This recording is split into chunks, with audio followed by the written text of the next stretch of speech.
ಈಗಾಗಲೇ ಬೆಂಗಳೂರು ಸಂಚಾರ ಪೊಲೀಸ್ ವತಿಯಿಂದ ಭಾಳ ಒಂದು ಎಲಾಬ್ರೇಟ್ ಬಂದೋಬಸ್ತ್ ಅರೇಂಜ್ಮೆಂಟ್ಸನ್ನು ಮಾಡಿದ್ದೀವಿ. ನಮಗೆ ಬಹುಮುಖ್ಯವಾಗಿ ಜನ ಸಂದಣಿಯರ ಜಾಗಗಳೇನಂತ ಹೇಳಿದ್ರೆ ಬ್ರಿಗೇಡ್ ರಸ್ತೆ, MG ರಸ್ತೆ ಮತ್ತು ಸುತ್ತಮುತ್ತಲಿನ ರಸ್ತೆ ಅಂದರೆ Residency Road, Rest House Park Road, Saint Mark's Road, Residency Road ಅಲ್ಲಿ ನಾವು ಸಂಪೂರ್ಣವಾಗಿ ಸಂಚಾರನ ನಿರ್ಬಂಧ ಮಾಡಿದ್ದೀವಿ. MG ರಸ್ತೆಯಲ್ಲಿ ಅನಿಲ್ ಕುಂಬ್ಳೆ ಜಂಕ್ಷನಿಂದ ಹಿಡಿದು ಟ್ರಿನಿಟಿ ಸರ್ಕಲ್ವರೆಗೆ, ಮತ್ತು ಅದೇ ರೀತಿ ಬ್ರಿಗೇಡ್ ರಸ್ತೆ ಆರ್ಟ್ಸ್ ಆ್ಯಂಡ್ ಕ್ರಾಫ್ಟ್ ಜಂಕ್ಷನಿಂದ ಹಿಡಿದು ಒಪೆರಾ ಜಂಕ್ಷನ್ವರೆಗೆ.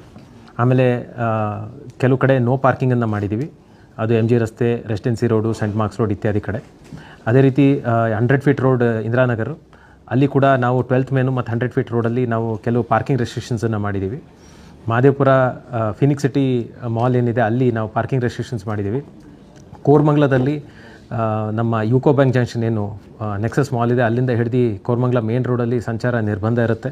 ಅದೇ ರೀತಿ ನ್ಯಾಷನಲ್ ಗೇಮ್ಸ್ ವಿಲೇಜಿಂದ ವೈಡಿ ಮಠ ರಸ್ತೆ ಅಲ್ಲಿ ಕೂಡ ಸಂಚಾರ ನಿರ್ಬಂಧ ಇರುತ್ತೆ. ಮತ್ತು ಕೋರಮಂಗಲ ಸುತ್ತಮುತ್ತ ಪ್ರದೇಶಗಳಲ್ಲಿ ಸಂಚಾರ ಪಾರ್ಕಿಂಗ್ ನಿಲ್ದಾಣ ನಿರ್ಬಂಧ ಇರುತ್ತೆ.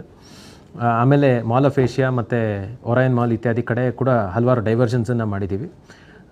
ಯಾಕಂತ ಹೇಳಿದ್ರೆ ನಾವು ಏನು 24ನೇ ತಾರೀಕು 25ನೇ ತಾರೀಕು ನಾವು ನೋಡಿದ್ವಿ, ಜನದಟ್ಟಣೆ ಮತ್ತು ವಾಹನ ದಟ್ಟಣೆ ಭಾಳ ಹೆಚ್ಚಾಗಿರುತ್ತೆ, ಮತ್ತು ಅಲ್ಲಿ ಪಾರ್ಕಿಂಗ್ ಅವಕಾಶವೂ ಇಲ್ಲ.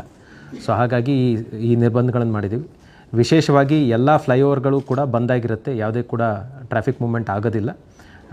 ನಮ್ಮ ಅಂತಾರಾಷ್ಟ್ರೀಯ ವಿಮಾನ ನಿಲ್ದಾಣಕ್ಕೆ ಹೋಗೋಂಥ ಎಲಿವೇಟೆಡ್ ಎಕ್ಸ್ಪ್ರೆಸ್ ವೇ ಹೊರತುಪಡಿಸಿ ಅದರಲ್ಲೂ ಕೂಡ 2 ವೀಲರು ನಾವು ನಿರ್ಬಂಧ ಮಾಡಿರ್ತೀವಿ ರಾತ್ರಿ 10 ಗಂಟೆಯಿಂದ ಬೆಳಗ್ಗೆ 6 ಗಂಟೆ ತನಕ.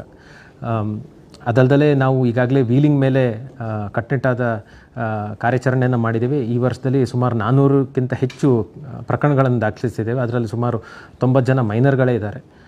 ಅದನ್ನು ಕೂಡ ಈಗ ಒಂದು ಡ್ರೈವನ್ನು ತೊಗೊಂಡಿದ್ದೀವಿ ಕಳೆದ ವಾರದಿಂದ. DD ಕೇಸು ಕೂಡ ನಾವು ಹಾಕ್ತಾಯಿದ್ದೀವಿ. ಕಳೆದ 4 ತಿಂಗಳಿಂದ 12,000 ಕೇಸ್ ಆಗಿದೆ. ಇದೇ ಇಡೀ ವರ್ಷ 22,000 ಕೇಸ್ಗಳನ್ನು ನಾವು ದಾಖಲೆ ಮಾಡಿದ್ದೀವಿ.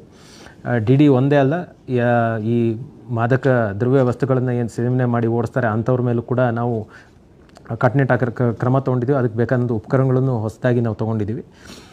ಈ ದಳದಲ್ಲೇ ಅವತ್ತಿನ ರಾತ್ರಿ ಸುಮಾರು ಪ್ರತಿಯೊಂದು ಠಾಣಾ ಮಟ್ಟದಲ್ಲೂ ಕೂಡ 2 ರಿಂದ 3 ನಾಕಾ ಪಾಯಿಂಟ್ಗಳಿರ್ತವೆ. ಬೆಂಗಳೂರಲ್ಲಿ 100ಕ್ಕಿಂತ ಅಧಿಕ ನಾಕಾ ಪಾಯಿಂಟ್ಗಳನ್ನು ಹಾಕ್ತಾಯಿದ್ದೀವಿ. ಪ್ರತಿಯೊಂದು ವಾಹನಗಳನ್ನು ತಪಾಸಣೆ ಮಾಡೋದಕ್ಕೆ ನಾವು ಕ್ರಮ ತೊಗೊಳ್ತಾ ಇದ್ದೀವಿ.